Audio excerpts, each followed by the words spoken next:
All right, so last night I went to go see the Michael Jackson movie, and I didn't expect this, but I was sitting there getting chills multiple times, even getting a little emotional.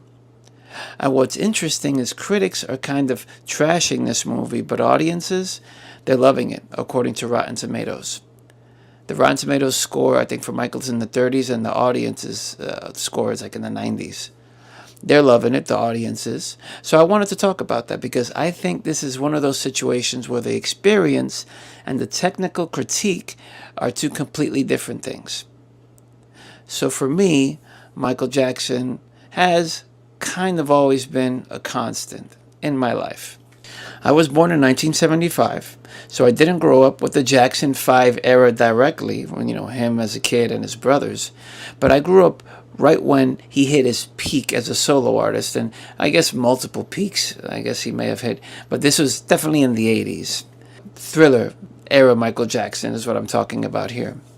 And let me tell you that when that video especially came out, or that album, but more so that video, it wasn't just music, it was a worldwide event. Like Michael Jackson fever catches the world by storm, one of these kind of headlines, right? And over time, I've just always checked in on anything related to him. I saw the This Is It documentary that came out, I think, after he passed. I have to check the date on that. I also watched Moonwalker as a kid multiple times. I think I've even seen it recently as well, maybe like a year or two ago. I played the video game on the Sega Genesis. Good game. Good game. The Michael Jackson Moonwalker game. I brought the albums. I brought some of his later stuff when I had the money to do so when I was working. So even if I wouldn't say he was a huge part of my life, but he's always been there in the background. I kind of grew up with him, always there in a way. Anytime something drops about him, I'm curious, because it's kind of like a bit of my childhood, right? There was a family member playing him, Jafar Jackson, who did some research. He's like the son of Jermaine and another woman I didn't recognize. And also, it's directed by Antoine Fuqua, who's done stuff like Training Day, Olympus Has Fallen, and a few other like kind of bigger movies. And hearing this thing, I was like, I'm interested, I'm curious, so let's check this out. And then the reviews started coming out this week. And the critics, like I said earlier, it's like a 30-something with a green splat on Rotten Tomatoes. But the fans, they boosted it up to like 9. It's in the 90s, like 96, 95% fresh, according to the fans. That already is a red flag, or maybe it's a green flag, depending on how you look at it. I was watching Grace Randolph earlier. Like I always watch her religiously on Sundays for Movie Math.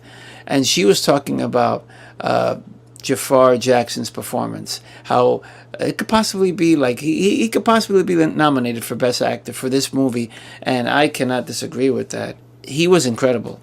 I'm telling you, it's like the way he talked and the way he danced. This is the stuff that gave me chills. Like I said, that I got teary-eyed at times watching it. The way he dances, the way he performs, the voice, the movements. It's crazy. I'll tell you, like, I saw the Michael Jackson play as well. I didn't mention that earlier, on Broadway here in New York City. In New York, I'm in New Jersey, New York City. And I was impressed with the performer that was playing him in the Broadway show when I saw the show a while back. But this kid is incredible, really. And this is the first time he's acted.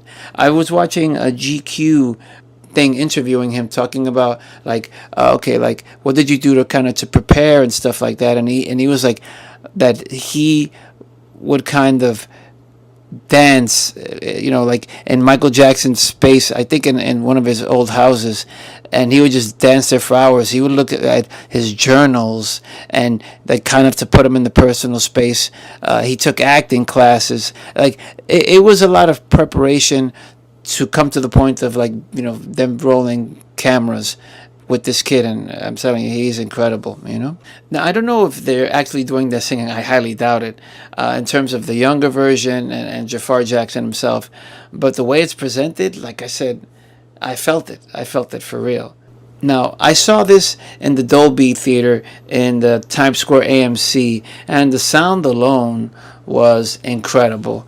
I was there tapping my foot, singing along. I was into it. I was locked in. I was there for sure. And this isn't one of those movies like when you're analyzing every scene. You're feeling it. You're into it. You're there for sure. So the story breakdown, without overcomplicating things. The movie basically starts with Joe Jackson, and he's kind of presented as a villain, right? Strict disciplinarian, making the kids rehearse constantly and controlling everything. And the movie tracks Micheal from that early Jackson 5 era all the way up to the Bad Tour.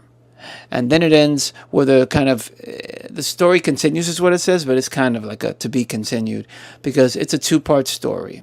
They supposedly have filmed some of the sequel, but they haven't filmed all of it yet because they had to reshoot this particular one because legally they couldn't talk about some things that were in the script originally, so they had to reshoot the third act. This is what I've heard from like the movie pundits that I follow. Now, in terms of like kind of my score for the film, it kind of was the conflict of the movie is what kind of affected my score for this movie. There's the whole, and I think this is where the critics are coming from. The movie builds up this idea of Micheal confronting his father, standing up to him, breaking away, but he never really does it, not directly. He talks about it, he hints at it, but that big emotional payoff, for me, it's not there. In the third act, he's on the victory tour with his brothers, and that's when he announces that he's not. This is the final kind of tour for the five of them. But a scene earlier, Joe was talking about like Joe Jackson, played by Coleman Domingo, great performance as well. Yeah, we're gonna take this international, and we're gonna do this, and yada yada yada. And no, nothing. Micheal was like, yeah, this is the end right here. But he never like kind of confronts him, even though he said like, I'm gonna look him in the eye. Micheal says this in the movie. I'm gonna look him in the eye, and I'm gonna tell him that I kind of gonna do my own thing, and that never comes.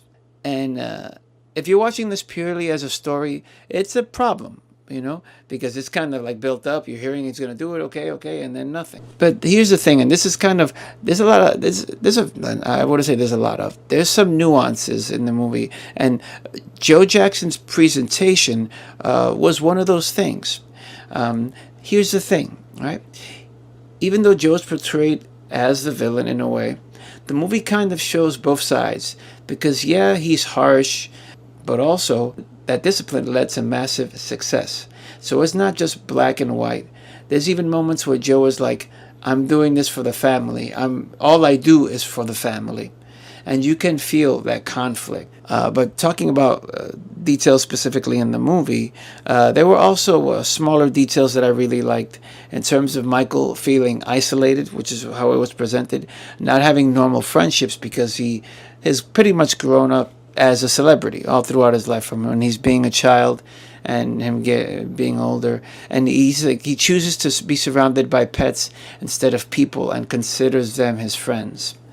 And you get the sense that he never really got to be a regular person because he's kind of always been in the spotlight or in the limelight, just so to say.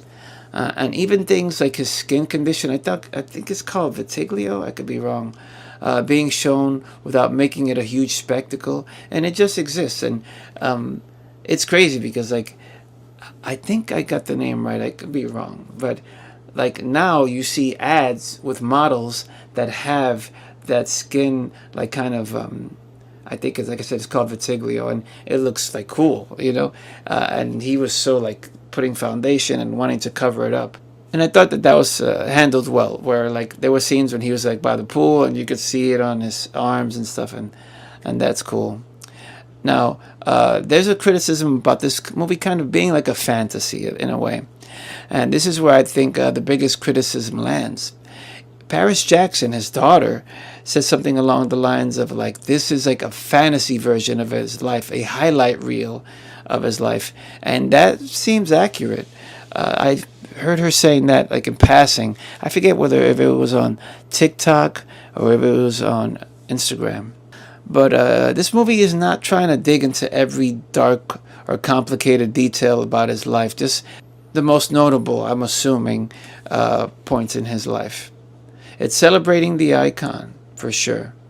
The question is between critics and the audience is, what are you judging this as? If you're judging this as a deep, complete, honest biopic, yeah, it falls short. But if you're judging it as an experience, a celebration of the music, the performances, the impact, it absolutely works. So for me, I originally thought this was going to be like a 7, but honestly, I'm bumping it up to an 8 because I can't ignore how I felt watching it. And I think it's going to affect a lot of people in the same way. I was entertained, I was engaged, I was emotional. And at the end of the day, that matters more than a perfectly structured script. Now, of course, I want to hear what you have to say. Wherever you may be watching this, post your thoughts and comments down below. And before we finish up, I would just to kind of show what the box office was for the first weekend, which I think it already hit like 400 million worldwide, which is crazy. I could be wrong about that figure, but let me check here. I maybe overestimated it. It wasn't 400 million, but just this weekend alone, let me just share my screen so I could show you this. It's already reached, as you can see here, like, and it came out April 24th, mind you, okay? And today is April 27th, Monday, and it's already reached worldwide $217 million. This movie may become a billion-dollar movie by the end of its run. Who knows? But fascinating. But my name is Paul. The website is paulhasfun.com. Thank you so much for watching, and I will catch you on the next one.